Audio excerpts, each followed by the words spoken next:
Hi guys, today we will be looking at which Running Man movie does more justice to the original Stephen King book. Let's get into it. First, let's look at the original movie. Alright, so in this movie they do not have to mail in footage of them every day, unlike in the book where they do. Also in the original movie there isn't as much of a sign-up process like there is in the book. Instead, Dan Killian recruits him for the Running Man. Also, in the movie, the people who hunt down the runners are called stalkers instead of hunters like they are in the book.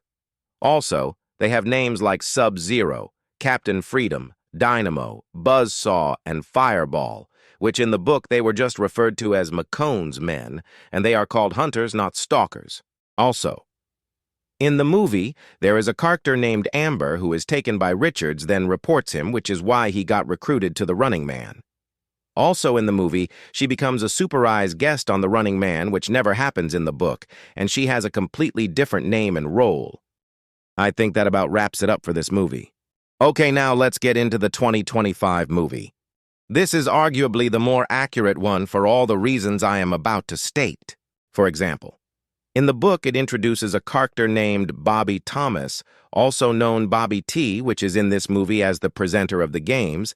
Meanwhile, in the original movie, Dan Killian is the one presenting the games instead of Bobby T, like in the book. So in this movie, it shows a sign-up process that is almost exact to the book.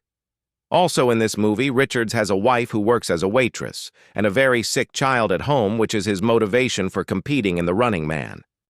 In this movie is also showcases parts from the book, like Rickard's looking at other shows he could possibly compete in to win big in New Dollar, but in the original film, it doesn't have that.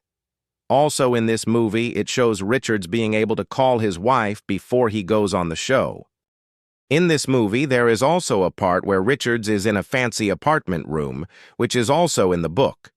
But there are some parts that this movie missed. For example, in the book, there is a part where Richards gives an officer by the name of Officer Grady money.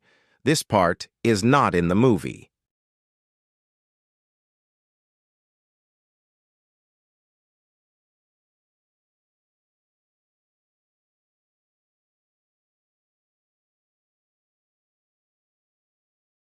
Overall, the 2025 movie is more accurate to the original Stephen King book in my opinion.